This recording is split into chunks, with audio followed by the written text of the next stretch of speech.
Student, student তোমাদের জন্য নিয়ে এসেছে ফার্স্ট আরম্ভ ব্যাচ। এই আরম্ভ ব্যাচ তোমরা হচ্ছে স্টুডেন্ট অ্যাপ থেকে তোমরা এনরোল করতে পারবে। স্টুডেন্ট সম্পূর্ণ বেঙ্গলি মিডিয়ামের ছাত্রছাত্রীদের জন্য তৈরি। তোমরা এক্ষুনি প্লে স্টোরে যাও, সেখান থেকে স্টুডেন্ট অ্যাপটি ডাউনলোড করে নাও এবং স্টুডেন্টের ইউটিউব চ্যানেলটি সাবস্ক্রাইব করতে ভুলবে না আরো নতুন নতুন ফ্রি ভিডিও পাওয়ার জন্য। স্টুডেন্টের আরম্ভ ব্যাচ তোমরা এনরোল করতে পারবে স্টুডেন্ট অ্যাপ থেকে।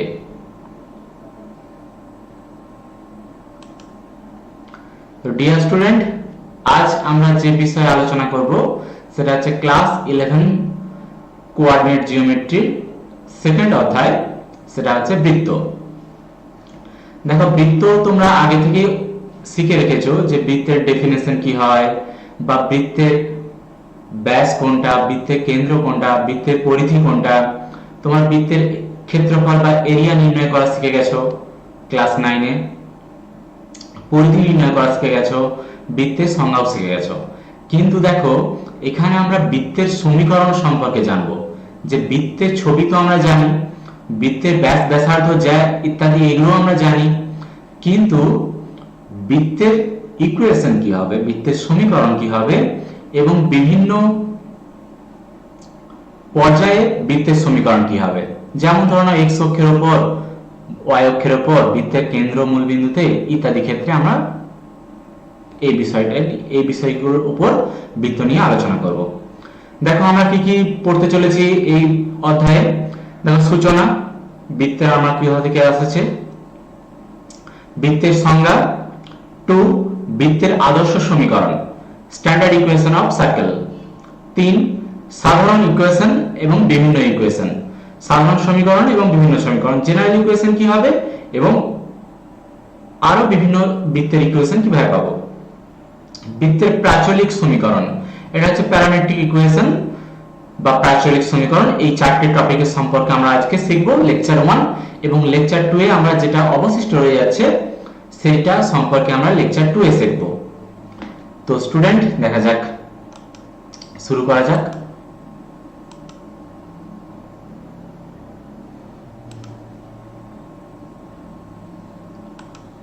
সার্কেল বা বৃত্ত। দেখো, এই বৃত্তের ইন্ট্রোটা আমরা কিভাবে আসছে, যে স্থানাঙ্ক জ্যামিতি হলো গণিতের একটি প্রাচীনতম শাখা, যেটা হচ্ছে গণিতের খুব প্রাচীন। গ্রিক গণিতবিদরা বিভিন্ন বক্ররেখা এবং তাদের ধর্মাবলী নিয়ে আলোকপাত করেন, যেগুলি বিভিন্ন তাত্ত্বিক এবং প্রায়োগিক দিক থেকে গুরুত্বপূর্ণ। বক্রের সমীকরণ নির্ণয়ের জন্য আইজ্যাক ব্যারো, এটা কিন্তু আইজ্যাক নিউটন নয়, আইজ্যাক ব্যারো সর্বপ্রথম অনির্ণয় সহগ আনডিটারমিনেট কোএফিসিয়েন্ট পদ্ধতি প্রয়োগ করে ক্রেমার পদ্ধতি প্রয়োগ করেন, এবং বিজ্ঞানী ক্রেমার মানে গণিতজ্ঞ ক্রেমার 1750 খ্রিস্টাব্দে 1750 সালে দুটি লম্ব অক্ষের সাপেক্ষে বৃত্তের সমীকরণ যেটি দেন সেটা হচ্ছে এটা। বৃত্তের সমীকরণ তিনি এটা দিয়েছিলেন y - a তার whole square plus b - x তার whole square equal to r square. এবার দেখো, যে বৃত্তের যে সমীকরণ, এই সমীকরণ সম্পর্কে আমরা শিখব, এবং সেটা শিখতে গেলে বৃত্তের সংজ্ঞা কি পাবো, বৃত্তের ডেফিনেশন। বৃত্তের সংজ্ঞা দেখো, যদি কোনো সমতলে একটি বিন্দু এরূপ গতিশীল হয় যে একটি স্থির বিন্দু থেকে গতিশীল বিন্দু দূরত্ব সর্বদা সমান, তাহলে ওই গতিশীল বিন্দুর সঞ্চারপথকে বৃত্ত বলা হবে। দেখো, বৃত্তের ছবিটা আমরা যদি দেখি,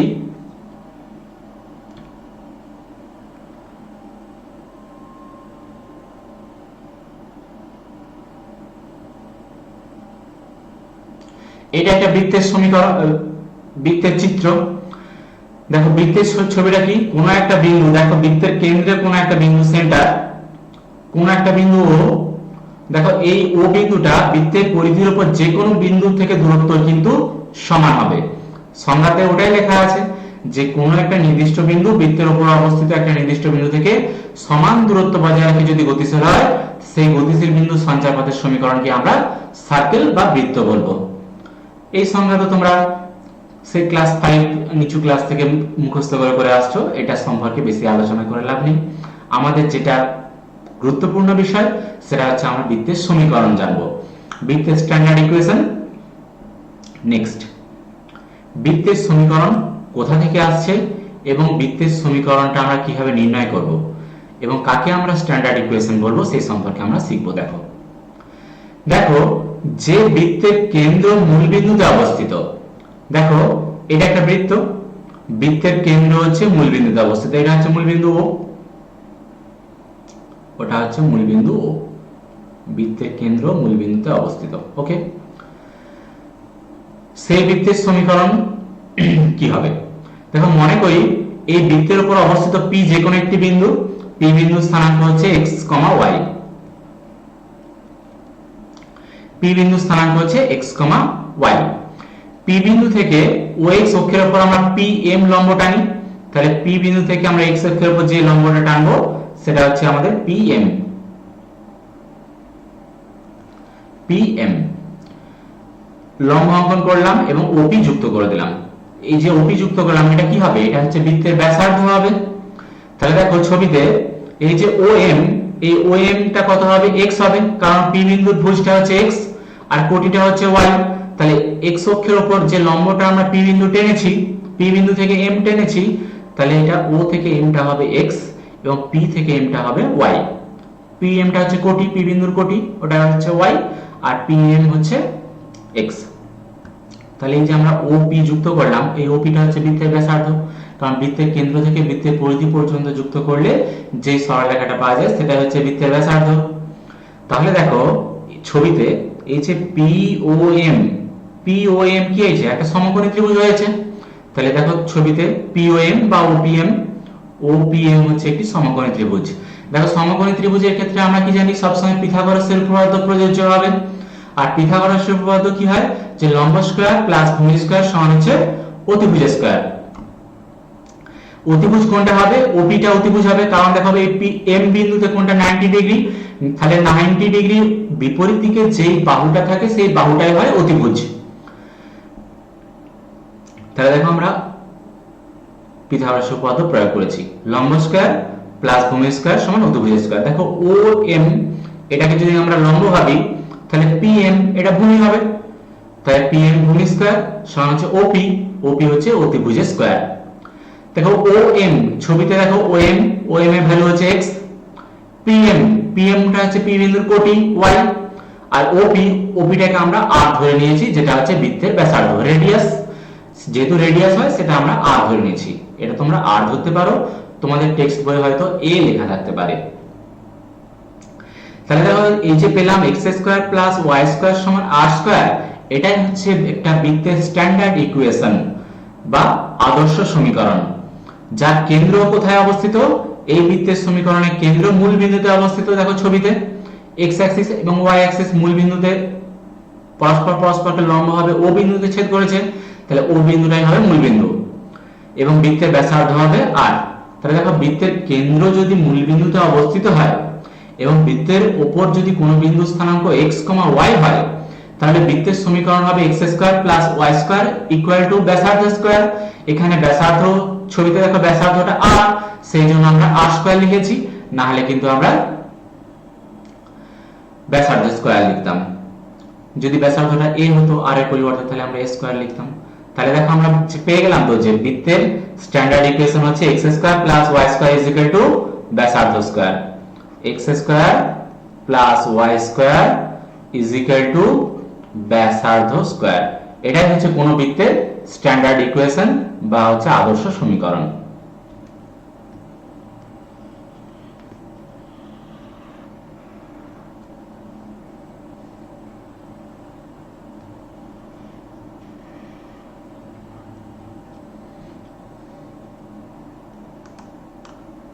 আদর্শ সমীকরণ। ওকে, নেক্সট টপিকে চলে আসি আমরা।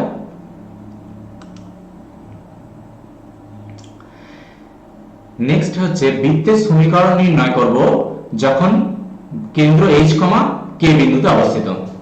বৃত্তের সমীকরণ নির্ণয় করব যখন কেন্দ্র h, k বিন্দুতে অবস্থিত। একটু আগে আমরা শিখলাম যে বৃত্তের আদর্শ সমীকরণ হচ্ছে x square plus y square যখন কেন্দ্র মূল বিন্দুতে অবস্থিত। কিন্তু দেখো এখন আমরা সমীকরণ নির্ণয় করব যখন বৃত্তের কেন্দ্র h, k, মানে বৃত্ত কোনো একটা পাদে অবস্থিত, প্রথম পাদ, দ্বিতীয় পাদ, তৃতীয় পাদ, যা কিছু হতে পারে।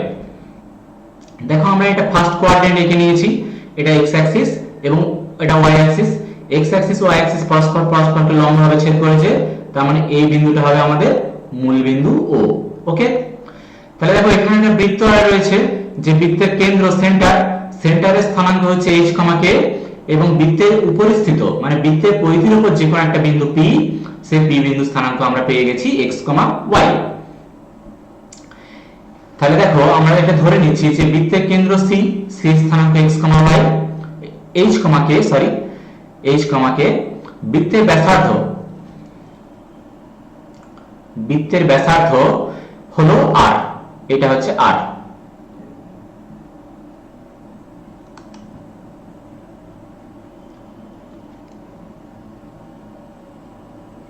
ছবিতে এটা হচ্ছে r, বৃত্তের ব্যাসার্ধ। ওকে, তাহলে মনে করি px, y বৃত্তের পরিধির উপর যে কোনো একটা বিন্দু। তাহলে এই যে p থেকে এই যে cp, এই cp দূরত্বটা কার সাথে সমান? বৃত্তের ব্যাসার্ধ r এর সাথে সমান। ছবিতে দেখো cp r, কারণ এটাই তো বৃত্তের ব্যাসার্ধ। আর cp মানে কি? cp মানে হচ্ছে c বিন্দু এবং p বিন্দু, এই দুটো বিন্দুর মধ্যে দূরত্ব। দেখো আমরা দুটো বিন্দুর মধ্যে দূরত্ব নির্ণয়ের সূত্র তো আমরা আগেই শিখে গেছি, যে দুটো বিন্দু যদি জানা থাকলে তাদের মধ্যে দূরত্ব নির্ণয়ের সূত্র আমরা আরেকবার দেখে নিই। যদি কোনো বিন্দু A, বিন্দু স্থানাঙ্ক যদি আমাদের x1, y1 হয় এবং B কোনো একটি বিন্দু, তার স্থানাঙ্ক যদি x2, y2 হয়, তাহলে A আর B এর মধ্যে দূরত্ব নির্ণয়ের সূত্র কি হয়? A আর B এর মধ্যে দূরত্ব নির্ণয়ের সূত্র হয় সেই root over of x1 minus x2 তার whole square plus y1 minus y2 তার whole square.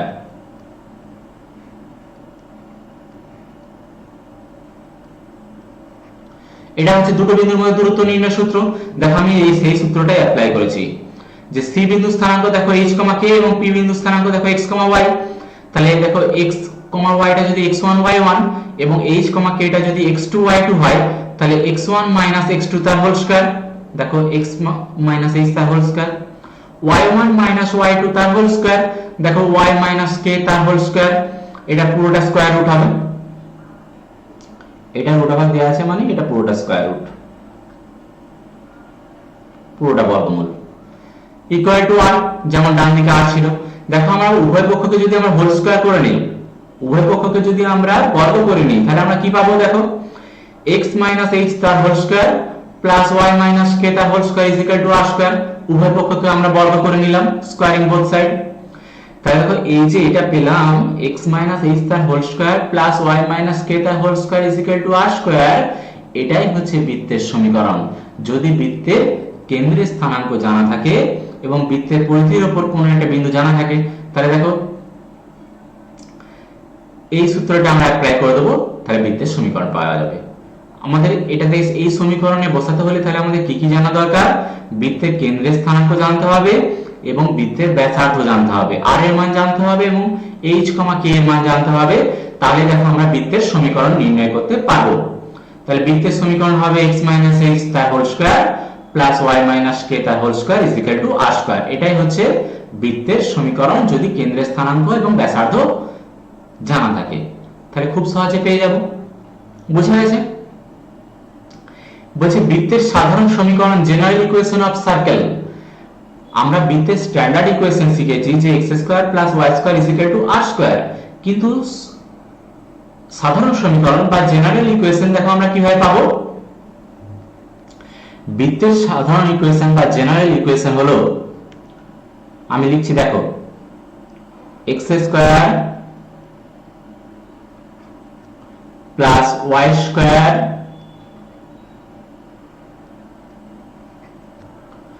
Plus 2gx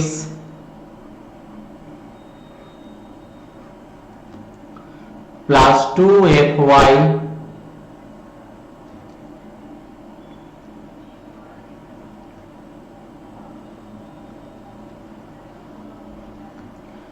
plus C equal to 0। তাহলে দেখো যে কোনো বৃত্তের সাধারণ সমীকরণ কি হবে, যে কোনো বৃত্তের সাধারণ সমীকরণ যে কোনো বৃত্তের সমীকরণকে x square plus y square plus 2gx plus 2fy plus c সমান 0 এই সম্পর্কে আমরা ভেঙে নিতে পারবো, বা এই সূত্রে বা এই ফরম্যাটে আমরা ভেঙে নিতে পারবো। তাহলে এই ফরম্যাটটাই হচ্ছে যে কোনো বৃত্তের সাধারণ সমীকরণ, যেখানে g f এবং c তিনটেই হচ্ছে ধ্রুবক রাশি। ওকে, বুঝা গেছে? g f c তিনটেই হচ্ছে ধ্রুবক রাশি, g সে আলাদা, f আলাদা এবং c আলাদা, g f c প্রত্যেকই ধ্রুবক রাশি। তাহলে এরকম ধরনের সমীকরণকে আমরা বৃত্তের সাধারণ সমীকরণ বলবো, বা এরকম টাইপের সমীকরণ থাকলে তাকে আমরা এই সমীকরণের সাথে তুলনা করে নেব, তুলনা করে নিলে আমরা g f এবং c এর মান পেয়ে যাব। ওকে, বোঝা গেছে? নেক্সট টপিকে চলে আসি। দেখো এই যে আমরা বৃত্তের জেনারেল ইকুয়েশন বা সাধারণ সমীকরণ দেখলাম, এই সাধারণ সমীকরণটা কি? এই সাধারণ সমীকরণটা হচ্ছে x square plus y square plus 2gx plus 2fy plus c 0। দেখো এটাই তো সাধারণ সমীকরণ, x square plus y square plus 2gx plus 2fy plus c 0। এটা যে কোনো বৃত্তের সাধারণ সমীকরণ। দেখো এই সমীকরণটাকে আমি একটু মডিফাই করে লিখছি। দেখো মডিফাইটা কিভাবে করছি,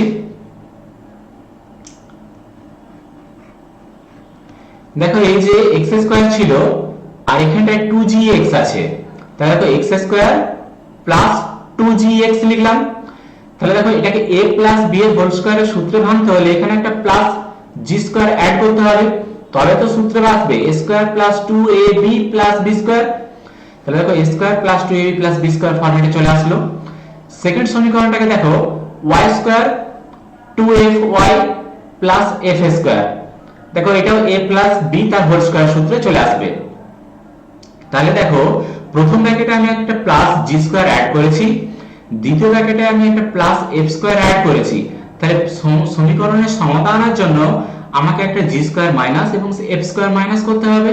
দেখো এটা আমি এখানে করে দিলাম, minus g square minus f square. c তো আগে থেকেই ছিল, c minus g square minus f square is equal to 0। দেখো বুঝা গেছে? আমরা সাধারণ সমীকরণটাকে একটু মডিফাই করে লিখেছি, x square plus 2gx plus g square add করেছি, y স্কয়ার তার সাথে 2fy দিয়েছি, তাহলে y square plus 2fy plus f square add করেছি, প্লাস c তো আগে থেকেই ছিল, যেহেতু g স্কয়ার এবং f স্কয়ার অ্যাড করেছি তাহলে ওগুলো আমরা মাইনাস করে নিলাম। ওকে ডিয়ার স্টুডেন্ট, দেখো প্রথম ব্র্যাকেটটা সূত্র হয়ে গেছে a প্লাস b তার হোল স্কয়ার, তাহলে আমরা লিখতে পারবো x প্লাস g তার হোল স্কয়ার।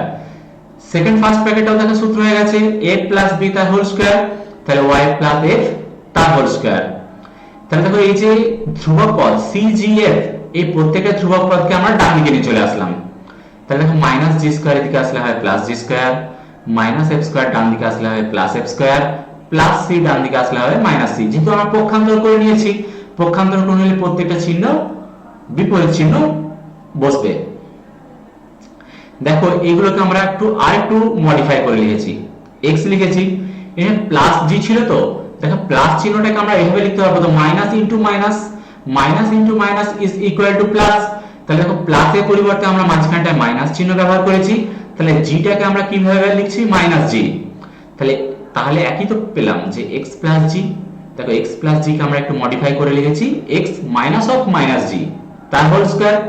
একই নিয়মে y প্লাস f টাকে মডিফাই করে লিখেছি, দেখো y minus of minus f তার হোল স্কয়ার। ডান দিকটা দেখো পুরোটা আমরা হোল স্কয়ারে লিখব, ডান দিকটা হচ্ছে root over of G square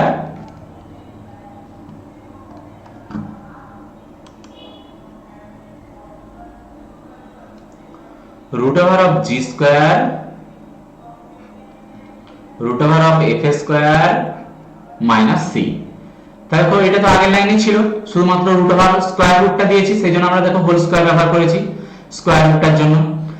তাহলে এই যে আমরা এখানে মাইনাস জি আর এখানে আমরা মাইনাস এফ পেলাম, এটাই হচ্ছে বৃত্তের কেন্দ্রের স্থানাঙ্ক।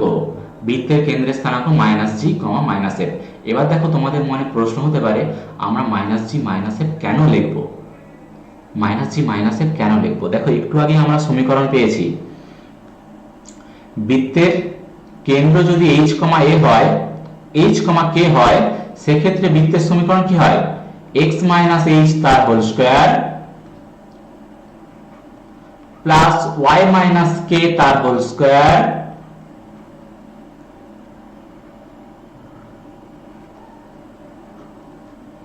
Equal to R square. Okay dear student, এটা আমরা পেয়েছি।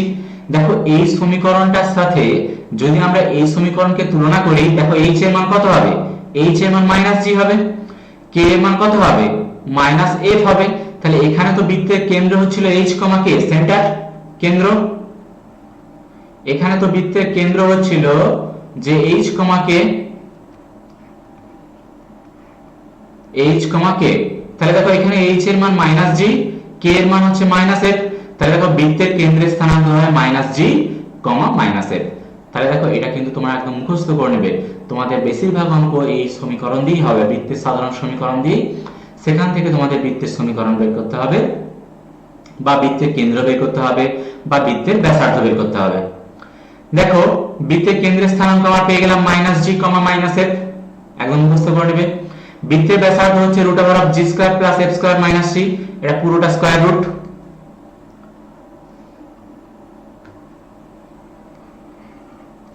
তাহলে দেখো এটা বৃত্তের হচ্ছে ব্যাসার্ধ, তাহলে বৃত্তের ব্যাসার্ধ হবে root over of G square plus F square minus C. Okay, এবার কেস 1, এই যে বৃত্তের জেনারেল ইকুয়েশন আমরা দেখলাম যে x square plus y square plus 2gx plus 2fy plus c is equal to 0। এই যে জেনারেল ইকুয়েশন, এই ইকুয়েশন থেকে আমরা তিনটি শর্ত পেতে পারি। দেখো শর্তগুলো কি কি? কেস 1 আমাদের প্রথম শর্ত হতে পারে এই যে ব্যাসার্ধ root over G square plus F square minus C, এই ভ্যালুটা যদি গ্রেটার দেন 0 হয়, এর যে ব্যাসার্ধ, ব্যাসার্ধের মানটা যদি গ্রেটার দেন 0 হয়, তাহলে বৃত্তটি বাস্তব বৃত্ত বা রিয়েল সার্কেল হবে। ওকে, বুঝা গেছে? এবং ব্যাসার্ধ মানটা যদি পুরোটা শূন্যের সাথে সমান হয়ে যায়, G square plus F square minus C is equal to 0, এই ব্যাসার্ধটা পুরোটাই শূন্যের সাথে সমান, তাহলে বৃত্তটি একটি বিন্দু minus G comma minus F, এই যে কেন্দ্র, একটি বিন্দু কেন্দ্রবিন্দুতে রূপান্তরিত হবে। এইকে আমরা বিন্দু বৃত্ত বলে থাকি। তাহলে দেখো G square plus F square minus C সমান 0, মানে বৃত্তের কোনো ব্যাসার্ধই থাকছে না। বৃত্তের যদি কোনো ব্যাসার্ধই না থাকে, তাহলে বৃত্তটা কিরকম দেখতে হবে বলো তো? বৃত্তটা একটা ফুটকির মতো দেখতে হবে না? এরকম একটা ফুটকি, বৃত্তটা এরকম একটা ফুটকির মতো দেখতে হবে। দেখো এই ফুটকিটাকে আমরা কি বলবো? বিন্দু বৃত্ত বলবো। তাহলে বিন্দু বৃত্ত হওয়ার শর্ত কি? ব্যাসার্ধকে 0 হতে হবে। ব্যাসার্ধ 0 হওয়া মিন্স যে G square plus F square minus C এর ভ্যালুটা 0 হতে হবে, তবেই আমরা বৃত্তের ব্যাসার্ধকে 0 পাবো, তবে আমরা বিন্দু বৃত্ত পাবো। ওকে, বিন্দু বৃত্ত বা পয়েন্ট সার্কেল। ওকে, একটা নতুন জিনিস শিখলাম যে বিন্দু বৃত্ত কি জিনিস। কেস 3, শর্ত 3, দেখো 3 নম্বর শর্তটা আমরা যে এটা শিখেছি যে বৃত্তের ব্যাসার্ধটা হচ্ছে G square plus F square minus C, এই ব্যাসার্ধের মান যদি ঋণাত্মক হয়, দেখো কেস 1 এ হচ্ছে ধনাত্মক ছিল গ্রেটার দেন 0, এখানে আমি লিখেছি ঋণাত্মক। 3 নম্বর শর্ত, যদি বৃত্তের ব্যাসার্ধ ঋণাত্মক হয়, সেক্ষেত্রে কিন্তু বৃত্তটি কাল্পনিক বৃত্ত হবে। এটা আমরা পেয়েছি বাস্তব বৃত্ত পাবো, লেস দেন 0 হলে আমরা কাল্পনিক বৃত্ত পাবো। লেস দেন 0 হলে আমরা কাল্পনিক বৃত্ত পাবো, কাল্পনিক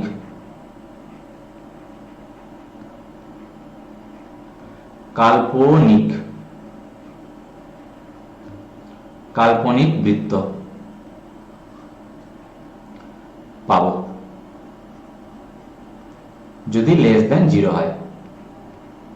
ওকে ডিয়ার স্টুডেন্ট, তাহলে কাল্পনিক বৃত্ত বা ইমাজিনারি সার্কেল, ইমাজিনারি ওয়ার্ডটা সম্পর্কে তোমাদের আইডিয়া আছে, কমপ্লেক্স নাম্বার বা জটিল রাশি থেকে তোমরা এই ইমাজিনারি কথাটা শুনেছো। তাহলে দেখো আমাদের যে বৃত্তের জেনারেল ইকুয়েশন, সেই ইকুয়েশন থেকে আমরা কত কিছু শিখে গেলাম। জেনারেল ইকুয়েশন থেকে আমরা বৃত্তের কেন্দ্রের স্থানাঙ্ক পেয়ে গেলাম -g, -f। বৃত্তের ব্যাসার্ধ পেয়ে গেলাম √g² + f² - c, এটা হচ্ছে বৃত্তের ব্যাসার্ধ। এবং বৃত্তের ব্যাসার্ধের মান কি হবে, সেই মান বা সেই সংখ্যাটার সম্পর্কে আমরা তিনখানা শর্ত শিখে গেছি। যদি বৃত্তের ব্যাসার্ধটা ধনাত্মক হয়, মানে 1 2 3 4 ইত্যাদি, শূন্যের চেয়ে বড়, সেক্ষেত্রে বৃত্তটা আমরা কি পাবো, রিয়েল সার্কেল বা বাস্তব বৃত্ত পাবো। আর যদি বৃত্তের ব্যাসার্ধটা হচ্ছে শূন্য প্রায়, মানে g² + f² - c যদি আমরা 0 পাই, তাহলে সেই 0টা পাচ্ছি মানেই সেটা আমাদের বিন্দু বৃত্ত বা পয়েন্ট সার্কেল। ওকে, 0 পাচ্ছি মানে কোনো ব্যাসার্ধই থাকছে না, যেহেতু ব্যাসার্ধ থাকছে না সেটা হচ্ছে আমাদের বিন্দু বৃত্ত। এবং কেস 3, 3 নম্বর শর্ত, যদি বৃত্তের ব্যাসার্ধটা ঋণাত্মক হয়, মানে শূন্যের চেয়েও ছোট, -1 -2 -3, পূর্ণ সংখ্যায় যে হবে এমনটা কোনো নয়, মূলদ সংখ্যা হতে পারে -9/2 -5/3 ইত্যাদি ক্ষেত্রে আমরা কি পাবো, ইত্যাদির ক্ষেত্রে আমরা পাবো কাল্পনিক বৃত্ত। ওকে ডিয়ার স্টুডেন্ট, নেক্সট টপিকে আসা যাক।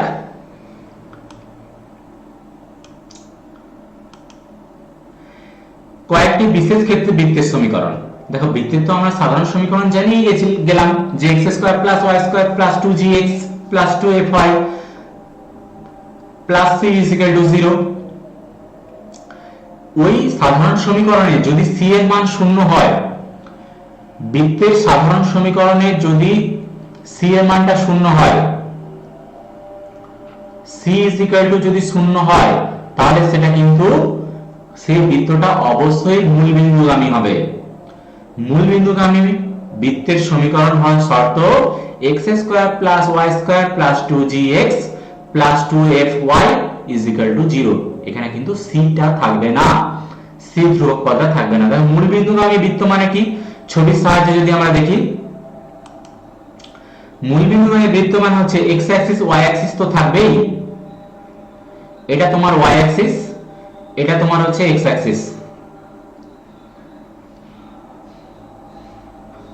যদি কোন বৃত্ত মূলবিন্দুগামী হয়, মানে হচ্ছে এইভাবে, মানে 0, 0 বিন্দুগামী হয়, এটা আমার x অ্যাক্সিস, এটা y অ্যাক্সিস, এটা হচ্ছে মূলবিন্দু অরিজিন, মূলবিন্দু ও বিন্দু স্থানাঙ্ক হচ্ছে 0, 0। আমার ঋণাত্মক দিকগুলো আমি আর দেখাচ্ছি না। তাহলে এই যে কেন্দ্রবিন্দু ও দিয়ে যাচ্ছে, মানে বৃত্তের পরিধি একটা উপর একটা বিন্দু, সেটা হচ্ছে মূলবিন্দু রয়ে যাচ্ছে, সেক্ষেত্রে কিন্তু বৃত্তের সমীকরণ হবে x² + 2y² + 2gx + 2fy = 0। এই শুধুমাত্র c ধ্রুবক পদটা থাকবে না। এই ফরম্যাটে যদি না লিখে, যদি বৃত্তের কেন্দ্র সম্পর্কে লিখি, যেখানে বৃত্তের কেন্দ্রের স্থানাঙ্ক h, k, যদি বৃত্তের কেন্দ্রের স্থানাঙ্ক h, k হয় এবং বৃত্তটা মূলবিন্দু দিয়ে যায়, সেই ক্ষেত্রে বৃত্তের সমীকরণ হবে x - h² + y - k² = h² + k²। তাহলে আমরা মূলবিন্দুর বৃত্তের সমীকরণ পেয়ে যাব যদি বৃত্তের কেন্দ্রের স্থানাঙ্ক জানা থাকে h, k এবং বৃত্তের পরিধির উপর যে কোনো একটি বিন্দু 0, 0 বা মূলবিন্দুগামী হয়। প্রথম টপিকটা জানা গেল। সেকেন্ড, কোন বৃত্তের কেন্দ্র x অক্ষের উপর অবস্থিত হলে বৃত্তটির সমীকরণ কি হবে। দেখো, ছবিতে আমরা যদি দেখি, কোন বৃত্তের কেন্দ্র যদি x অক্ষের উপর অবস্থান করে, এই অক্ষটা হচ্ছে x অক্ষ। তাহলে দেখো, এখানে এমন একটা বৃত্ত আছে যার কেন্দ্র কিন্তু x অক্ষের উপর অবস্থিত। ওকে, এই যে বৃত্তটা আমি আঁকলাম, দেখো এই বৃত্তটার কেন্দ্রকে আমি x অক্ষের উপর অবস্থিত করেছি।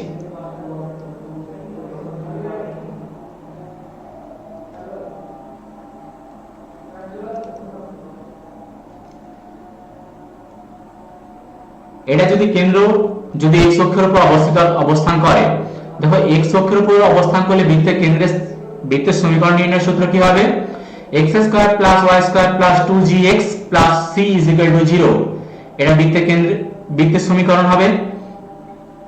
এবং x - a² + y² = 0 হবে। এটা হচ্ছে বৃত্তের সমীকরণ হবে। 3 কোন বৃত্তের কেন্দ্র যদি y অক্ষের উপর অবস্থান করে, দেখো বৃত্তটা যদি y অক্ষের উপর শিফট হয়ে যায়, তাহলে বৃত্তটা যদি y অক্ষের উপর শিফট হয়ে যায়, দেখো আগেরটা বৃত্তের কেন্দ্র স্থানাঙ্ক হচ্ছে a, 0 a, 0, তাহলে বৃত্তের কেন্দ্রের স্থানাঙ্ক যদি a, 0 হয়, তাহলে আমরা তো একটু আগে সমীকরণ নির্ণয়ের সূত্র শিখেছি, x - a তার হোল স্কয়ার প্লাস y - 0 তার whole square is equal to ব্যাসার্ধ স্কয়ার। তাহলে দেখো এখানে বৃত্তের ব্যাসার্ধটা a হবে, এটা a তার হোল স্কয়ার হবে।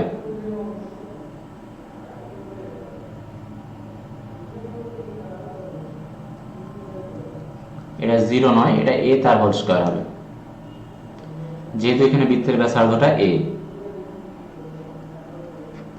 ওকে। 3 কোন বৃত্তের কেন্দ্র যদি y অক্ষের উপর অবস্থান করে, দেখো y অক্ষের উপর যদি অবস্থান করে, ছবিতে আমরা যদি দেখি,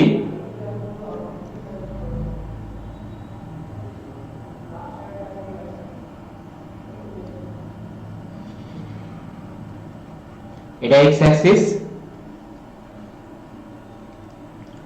এটা y অ্যাক্সিস, এখানে কোন একটি বৃত্ত অবস্থান করছে,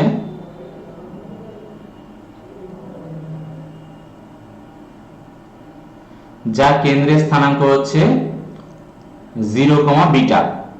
0, বিটাটা আমি ডান দিকটা লিখছি, 0, বিটা, কারণ y অক্ষের উপর অবস্থান করলে ভুজটা শূন্য হবে, কোটিটা থাকবে। এই ক্ষেত্রে বৃত্তের সমীকরণ হবে x স্কয়ার, কারণ x - 0 তার হোল স্কয়ার, y - বিটা তার whole square is equal to beta square, is equal to beta square. এটা হচ্ছে বৃত্তের সমীকরণ হবে।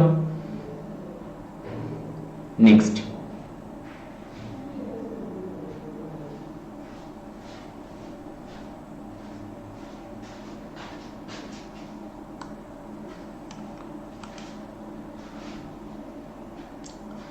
নেক্সট স্লাইডে দেখো আমরা কি পাচ্ছি, যে কোন বৃত্তের কেন্দ্র যদি x অক্ষের উপর অবস্থান করে,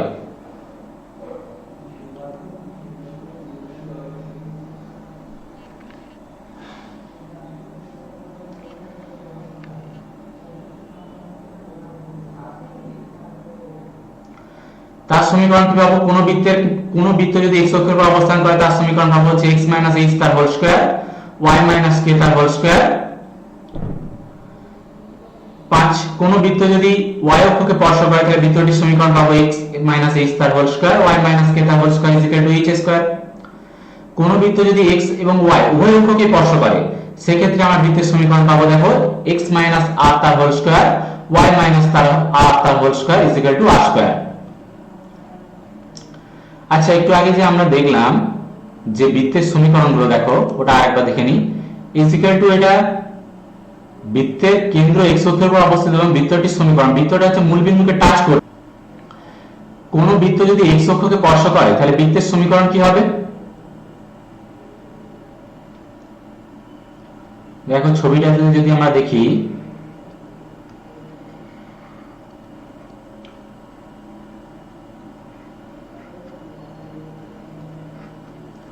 কোন বৃত্ত যদি আমাদের x অক্ষকে স্পর্শ করে, টাচ করে,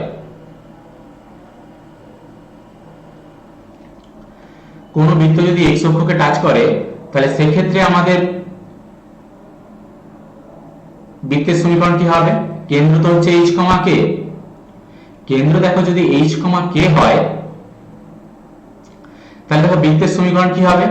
x - h তার হোল স্কয়ার, y - k তার হোল স্কয়ার। এখানে বৃত্তের কেন্দ্রটা হচ্ছে h, k, এখানে বৃত্তের কেন্দ্র হবে h, k। ওকে ডিয়ার স্টুডেন্ট, এবার একই নিয়মে কোন বৃত্ত যদি হচ্ছে y অক্ষকে স্পর্শ করে,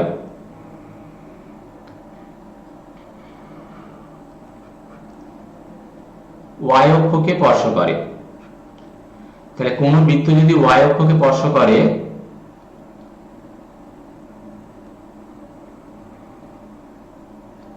তাহলে এখানে বৃত্তের কেন্দ্রের স্থানাঙ্ক হচ্ছে h, k। দেখো এখানে বৃত্তের ব্যাসার্ধটা আমরা পাবো কার সাথে সমান? h এর সাথে সমান। তাহলে দেখো সেই জন্য এখানে আমরা পাবো যে x - h তার হোল স্কয়ার, y - k তার whole square is equal to h square. আর দেখো কোন বৃত্ত যদি x এবং y উভয় অক্ষকে স্পর্শ করে,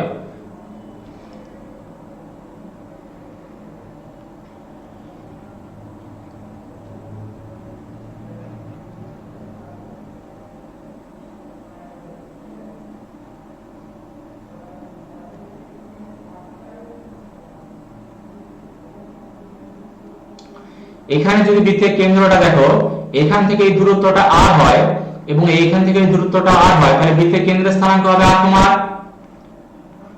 তাহলে দেখো বৃত্তের সমীকরণ হবে x - r তার হোল স্কয়ার y - r তার হোল স্কয়ার r স্কয়ার।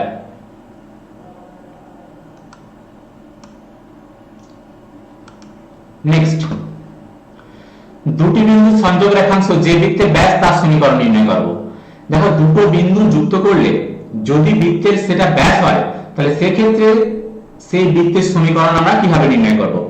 দেখো ছবিতে আমরা যদি দেখার চেষ্টা করি, দেখো এখানে একটা বিন্দু a এবং a বিন্দু স্থানাঙ্ক দেখো x1, y1, b বিন্দু স্থানাঙ্ক হচ্ছে x2, y2 এবং বৃত্তের পরিধির উপরে একটা বিন্দু আমরা ধরে নিচ্ছি, সেই বিন্দুটার স্থানাঙ্ক হচ্ছে h, k।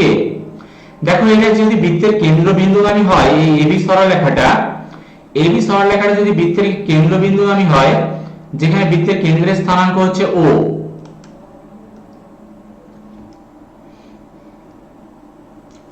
যেখানে বৃত্তের কেন্দ্রের স্থানাঙ্কটা হচ্ছে o, তাই এক্ষেত্রে এই যে AP সরলরেখা এবং BP সরলরেখা এরা পরস্পর লম্ব হবে। এই লম্ব হবে কারণ কি? কারণ তোমরা ক্লাস 10 এ শিখেছো যে অর্ধবৃত্তস্থ কোণ সমকোণ হয়। তাহলে এই যে কোণ APB উৎপন্ন হয়েছে, কোণ APB কোথায় গেল, হ্যাঁ, কোণ APB একটি অর্ধবৃত্তস্থ কোণ অর্থাৎ সমকোণ, মানে এই কোণটা 90 ডিগ্রি। তাহলে এই কোণটা যদি 90 ডিগ্রি হয় তাহলে AP এবং BP পরস্পর লম্বভাবে অবস্থিত। তাহলে দেখো AP সরলরেখার নতি কি আসবে? AP সরলরেখার নতি হবে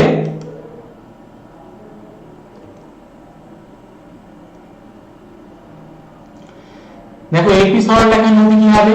AP সরলরেখার নতি হবে x y1 - y2 divided by x1 - x2। তাহলে দেখো y1 - y2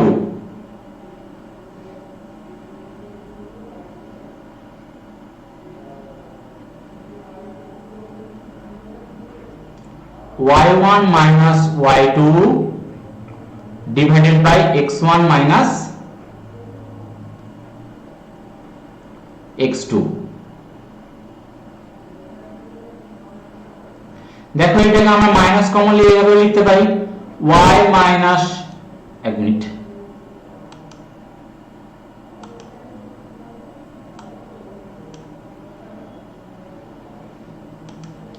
মাইনাস কমন নিলে এটা দেখো এটা এরকম আসবে y minus y1 whole divided by x minus x1। Okay, একই নিয়মে দেখো বিপি এর নতি কিরকম আসবে? বিপি এর নতি আসবে একই নিয়মে y1 মাইনাস y2, তাহলে এটা আমরা লিখতে পারবো y minus y2 whole divided by x1 minus x2, x minus x2। দেখো এটা এরকমই থাকুক এই ফরম্যাটে। তাহলে দেখো যেহেতু AP এবং BP লম্ব, AP এবং BP লম্ব, দেখো ছবিতে আমরা যদি লিখে নিই, যেহেতু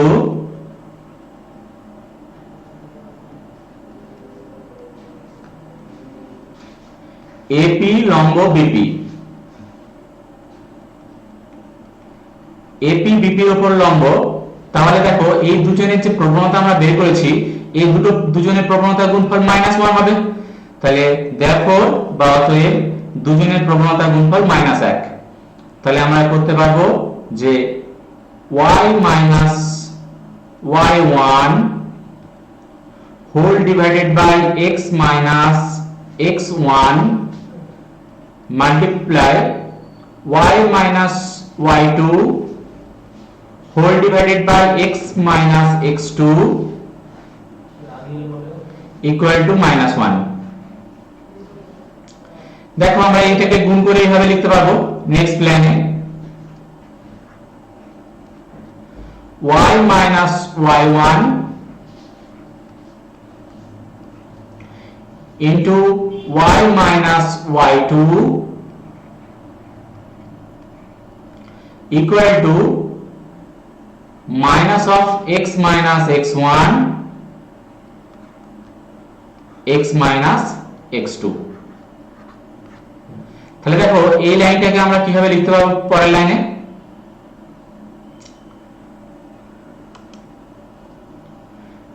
দেখো এটাকে আমরা পক্ষান্তর করে বাম দিকে এনে লিখছি। দেখো ডান দিকে পুরো রাশিটাকে বাম দিকে নিয়ে চলে আসলে মাইনাসটা প্লাস হয়ে যাবে। তাহলে এটাকে আমরা লিখবো যে x minus x1 x minus x2 plus y minus y1 into y minus y2 equal to 0। এটাই হচ্ছে বৃত্তের সমীকরণ। দেখো দুটো বৃত্তের ব্যাসার্ধের প্রান্তবিন্দু জানা থাকলে এই ফরম্যাটে বসিয়ে দেবো, আমাদের ডাইরেক্ট বৃত্তের ইকুয়েশন চলে আসবে। ওকে স্টুডেন্ট, তাহলে বৃত্তের প্রান্তবিন্দু দিয়ে সমীকরণটা আমরা আরেকবার লিখে নিই। বৃত্তের সমীকরণটা কি কি আসবে? বৃত্তের সমীকরণটা হবে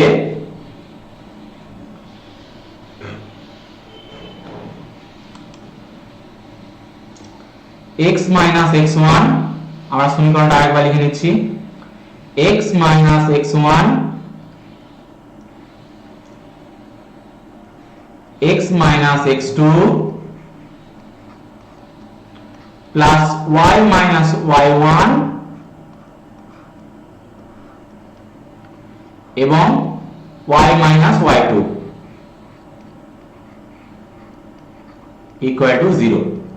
এটাই হচ্ছে কোন বৃত্তের ব্যাসের দুই প্রান্তের স্থানাঙ্ক জানা থাকলে তার সমীকরণ নির্ণয়ের ফর্মুলা। তার মানে শুধু ডাইরেক্ট এই ফর্মুলাটা বসিয়ে দেব, সমীকরণ চলে আসবে। কিভাবে আসলো সেটা তো আমরা বের করে দেখিয়ে দিলাম। ওকে স্টুডেন্ট, নেক্সট টপিকে চলে আসছে। দেখো বৃত্তের প্রাচলিক সমীকরণ বা প্যারামেট্রিক ইকুয়েশন অফ সার্কেল। দেখো বৃত্তের স্ট্যান্ডার্ড ইকুয়েশন বা সাধারণ সমীকরণ কি হয়? যদি বৃত্তের সমীকরণ যে x² + y² = a² হয় তবে তার প্রাচলিক সমীকরণ হবে কি x = a cos θ এবং y = a sin θ। দেখো এখানে এটা হচ্ছে বৃত্তের ব্যাসার্ধ। ছবিতে যদি আমরা দেখি যে p বৃত্তের উপর যে কোনো একটি বিন্দু x, y এবং হচ্ছে এই OP যুক্ত করলে ওটা আমরা বৃত্তের ব্যাসার্ধ পাবো, রেডিয়াস, ওটাকে আমরা r দ্বারা প্রকাশ করছি বা এটাকে আমরা a দ্বারাও প্রকাশ করতে পারি। এটা r নয়, ওটাকে আমরা a দ্বারা প্রকাশ করে নিই। এটা যদি r হয় তাহলে আমাদের দেখো এটা r স্কয়ার করে নিলে সুবিধা হবে। এটাকে আমরা r স্কয়ার করে নিই। x² + y² = r² এবং x সমান r cos θ। x সমান আমরা পাবো r cos θ এবং y সমান আমরা পাবো r sin θ। এক মিনিট, এটাকে আমরা আলাদাভাবে লিখি।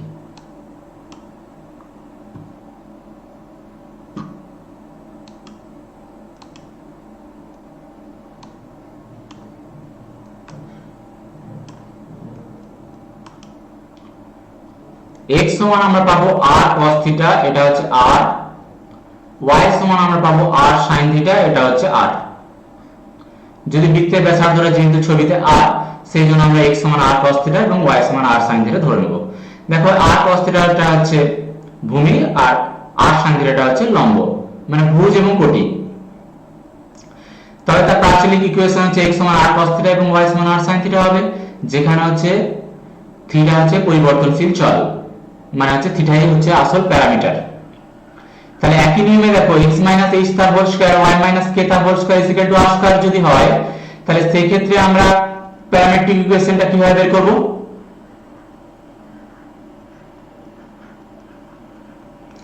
দেখো প্যারামেট্রিক ইকুয়েশন আমরা পাবো x - h। দেখো এখানে তো ব্যাসার্ধটা r রয়েছে আর ভুজটাকে আমরা কি ধরবো? x - h সমান r cos θ। x - h = r cos θ। এবং অন্য একটা ইকুয়েশন যেটা আছে y - k কোটি y - এক minute.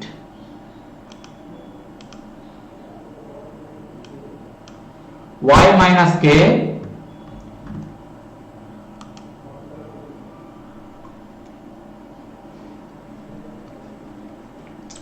y minus k is equal to r sin theta।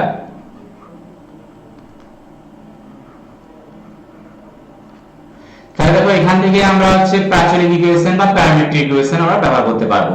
যদি কোনো ইকুয়েশনে আমরা যদি প্যারামেট্রিক ইকুয়েশন বের করতে বলে তাহলে x সমান r cos থিটা এবং y সমান r sin থিটা ধরে নেব। ধরে নিয়ে হচ্ছে আমরা যে কোনো বৃত্তের সমীকরণের প্যারামেট্রিক ইকুয়েশন বা প্রাচলিক ইকুয়েশন আমরা বের করতে পারবো। ডিয়ার স্টুডেন্ট, এখানে আমাদের ফার্স্ট লেকচার কমপ্লিট। আমরা সেকেন্ড লেকচারে শিখব যে বৃত্তের যেগুলো অবশিষ্ট রয়ে গেছে, দুটি বৃত্তের ছেদবিন্দুগামী বৃত্তের সমীকরণ এবং বৃত্তের সাপেক্ষে কোনো বিন্দুর অবস্থান এবং এই সম্পর্কিত হচ্ছে ইম্পর্টেন্ট কিছু এক্সাম্পল আমরা সেকেন্ড লেকচারে শিখব। তাহলে স্টুডেন্ট, আজকে ফার্স্ট লেকচার এখানে শেষ করলাম। তোমরা যারা নতুন এসেছো তোমরা S2DR এর ইউটিউব চ্যানেলটি সাবস্ক্রাইব করতে ভুলবে না। S2DR এর ইউটিউব চ্যানেলটি সাবস্ক্রাইব করে নাও এবং আমার মতো আরো কোয়ালিটি টিচারদের ফ্রি ভিডিও এক্সপিরিয়েন্স নাও। S2DR অ্যাপটি প্লে স্টোর থেকে তোমরা ডাউনলোড করতে ভুলবে না, সেখান থেকে তোমরা S2DR অ্যাপটি ডাউনলোড করে নাও।